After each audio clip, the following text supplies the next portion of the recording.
Listo, entonces vamos a continuar con lo que era el ejemplo que les tenía. Vamos a calcular primero por el método matemático, no lo vamos a calcular por el método físico, ¿de acuerdo? Entonces,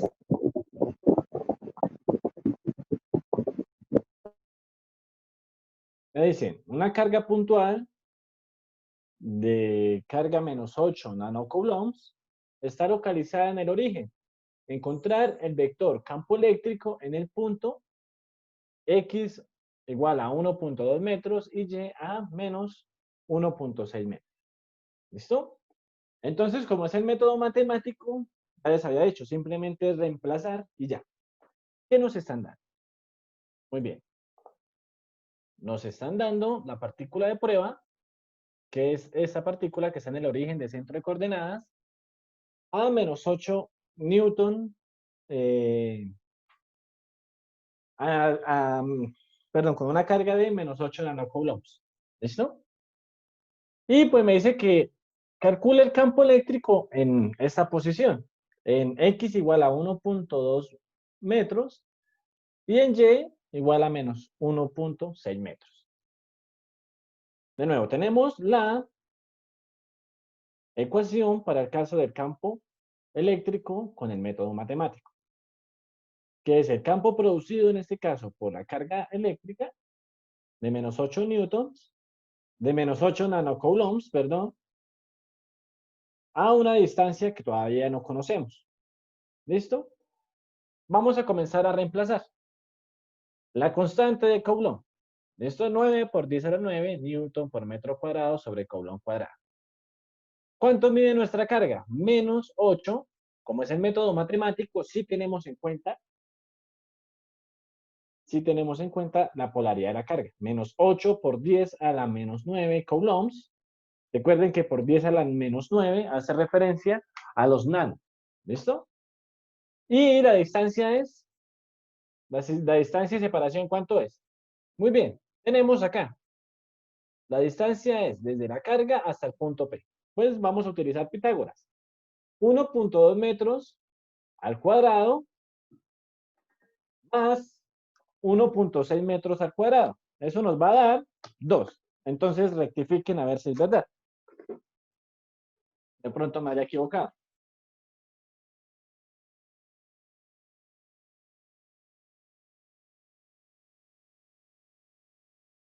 Listo. Entonces, sacando la hipotenusa de este triángulo, rectángulo, hallamos la distancia de separación que hay desde la partícula de menos 8 nanocoulombs hasta el punto donde quiero calcular el campo eléctrico. Esa distancia es de 2 metros.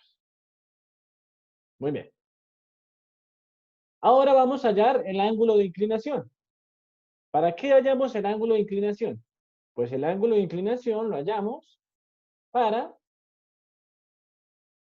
descifrar el vector unitario. El vector unitario, recuerden que me dice la dirección y el sentido hacia dónde debo apuntar para llegar o observar el punto P desde la partícula que está produciendo el campo, en este caso. ¿Esto?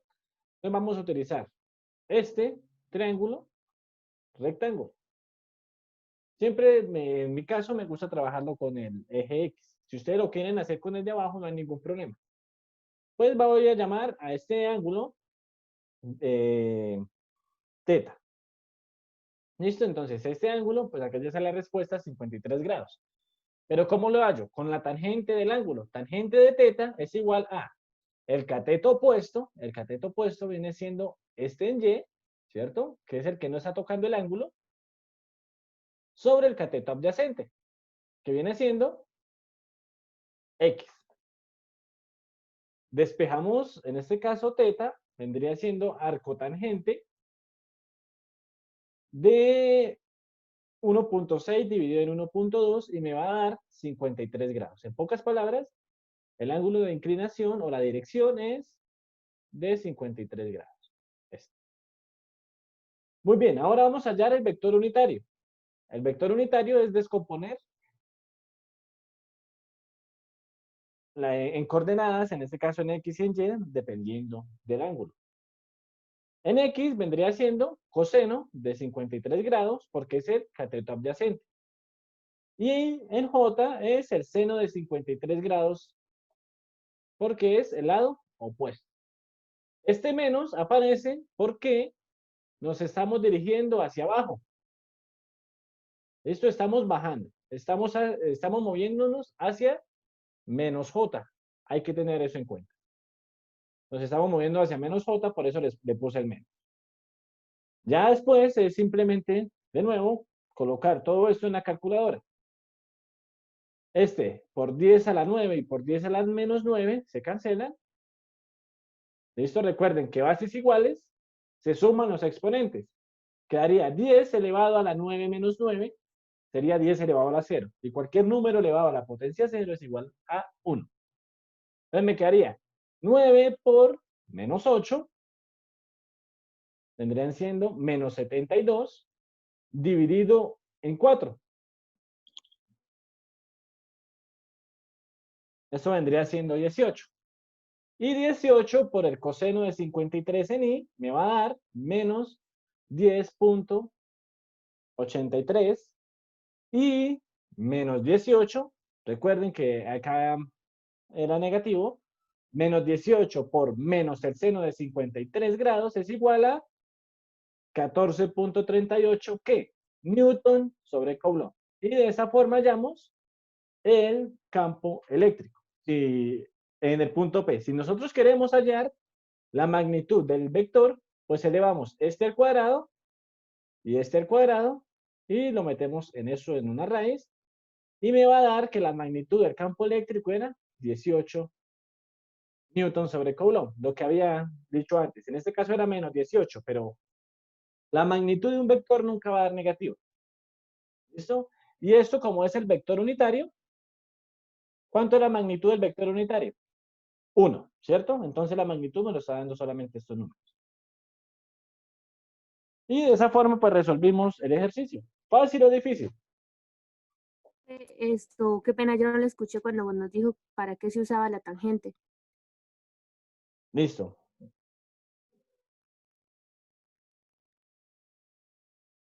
Bueno, entonces vamos a hacer el mismo ejercicio, pero con el método físico. Tenemos la misma partícula y tenemos que hallar el campo eléctrico sobre el mismo punto. Ahora, en el método físico, vamos a hacer exactamente lo mismo que aprendimos con el caso de con el caso de la fuerza eléctrica. Vamos a trazar un plano cartesiano sobre el punto donde voy a hallar el campo eléctrico. En el caso de la fuerza eléctrica vamos a trazar un plano cartesiano sobre la partícula que le voy a encontrar la fuerza, ¿cierto? Entonces, aquí, en este caso, solamente la carga de menos 8 nanocoulombs me está produciendo un campo eléctrico. Entonces, ¿qué campo eléctrico me va a producir esta carga en este punto, teniendo en cuenta su polaridad? Pues ustedes dicen, el profesor dijo que las partículas positivas tienen un campo eléctrico que se dirige hacia afuera y las partículas negativas un campo eléctrico que se dirigen hacia adentro, hacia ellas. Pues este caso no es la excepción. El campo eléctrico en el punto, debido a esa carga, se va a dirigir hacia allá. ¿Listo? Y eso es lo que vamos a llamar campo eléctrico. Llamémoslo E. ¿Listo? Pongámosle una flechita para hacer énfasis de que es un vector. ¿Listo? Entonces ese es el campo eléctrico o hacia esa dirección va a ir el campo eléctrico. Muy bien, ya comenzamos a reemplazar en la fórmula porque ya analizamos nuestro problema. Eso es todo lo que teníamos que analizar. De nuevo, acá tenemos la fórmula de campo eléctrico por el método físico. La excepción, la diferencia entre el campo eléctrico por el método matemático es el valor absoluto y el significado del vector unitario. ¿Listo? Entonces, comenzamos a reemplazar. Constante eléctrica 9 por 10 a la 9, Newton por metro cuadrado sobre Coulomb cuadrado. El valor absoluto de la carga. ¿Listo? En este caso, si se dan cuenta, no tenemos en cuenta el signo de la carga, la polaridad. Lo colocamos siempre positivo. 8 por 10 a la menos 9 coulombs. La distancia de separación, 2 metros. Ya lo habíamos hallado en el mismo ejercicio por el método matemático. La geometría que se utiliza es exactamente la misma. Y el vector unitario, pues ya habíamos descubierto que este ángulo era de 53 grados. Si ustedes lo quisieron hacer como con senos, con cosenos, con tangentes, ustedes les va a dar exactamente lo mismo. En este caso, este ángulo de 53 grados se va a ver reflejado acá. ¿Listo? 53 grados. ¿Por qué? Porque el sentido del vector unitario en el caso del método físico es hacia dónde se dirige el campo eléctrico en el punto. ¿Listo? En el método matemático era el camino para llegar desde la partícula hasta el punto. En el método físico, pues analizamos ya el fenómeno, que es el campo eléctrico, y hacia dónde se dirige en este punto. Pues en este punto el vector campo se dirige hacia allá. Entonces, el vector que debo descomponer y hallarle el campo eléctrico, y hallarle el vector unitario es este, al vector campo, el que acabo de analizar y decir, pues que se dirige hacia la partícula. Por lo tanto, el vector que debo descomponer es el vector campo. Entonces, perdón, acá cometí un error, no era 43, sino 53. Entonces, ese ángulo de 53 grados se va a ver reflejado por ángulos complementarios. ¿Listo? Si acá mide 53, acá abajo va a medir 53. ¿Listo? Si no lo quieren hacer así, pues lo hacen por suma de ángulos. Si acá mide 53 y acá mide 90, porque es un triángulo rectángulo, ¿aquí cuánto mide? Regálenme un momento. Pues entonces recuerden que la suma de todos los ángulos dentro de un triángulo va a medir 180. Entonces vendría siendo 180 menos 53 grados menos 90 grados, y eso me viene dando que este ángulo que tengo acá es de 37 grados. Y ustedes pueden trabajar con este ángulo de 37 grados.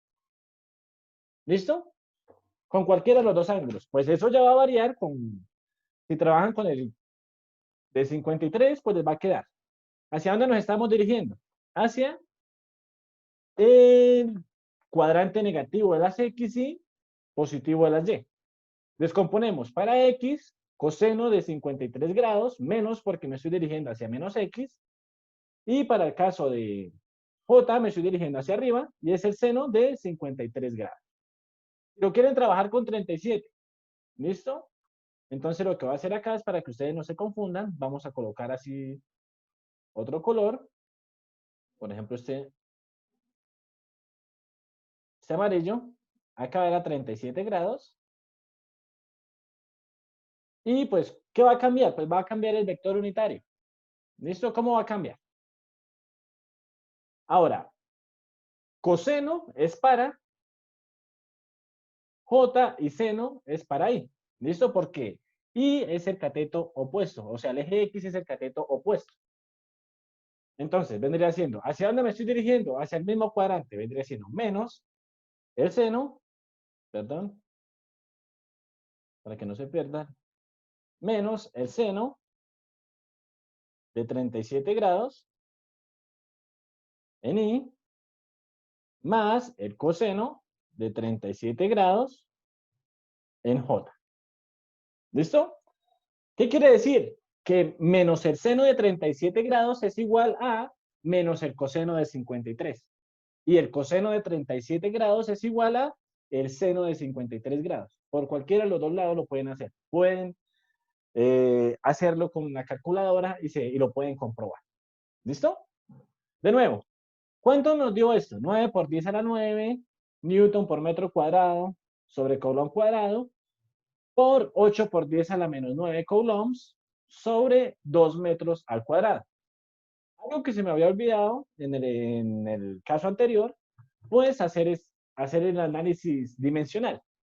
Hagámoslo. Metros cuadrados se van con el metros cuadrados que sale de acá, y este coulomb se me van con este cuadrado. Me queda Newton sobre coulomb, el cual esas unidades son las unidades de campo eléctrico. Quiere decir, pues, que estamos trabajando bien. De nuevo, Este 10 a la 9 se me va con este 10 a la menos 9, me quedaría 9 por 8, 72, dividido en 4, 18.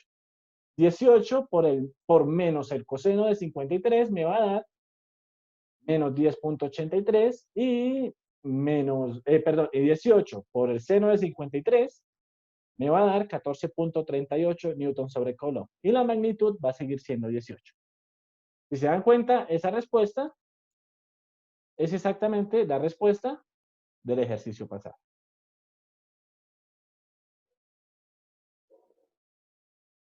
¿Pregunta? Listo. Entonces, para continuar, lo que les venía diciendo, si en el caso de la fuerza eléctrica, que es producida por varias partículas sobre una sola, se aplica el principio de superposición, pues existe también el caso del principio de superposición de campos eléctricos. Es sencillo de intuir debido a que, pues, son directamente proporcionales tanto el campo eléctrico como la fuerza eléctrica. ¿Listo? Entonces, si se aplica un principio con uno, pues se debe aplicar por el otro. ¿Por qué? Porque hay una igualdad entre ellos. Entonces, el campo eléctrico total sobre esta carga, sobre cualquier punto, es igual a la suma de cada uno de los campos eléctricos producidos por las fuentes o sumideros que existan en ese punto. ¿Listo? A lo último, pues me va a dar una suma de vectores y ya.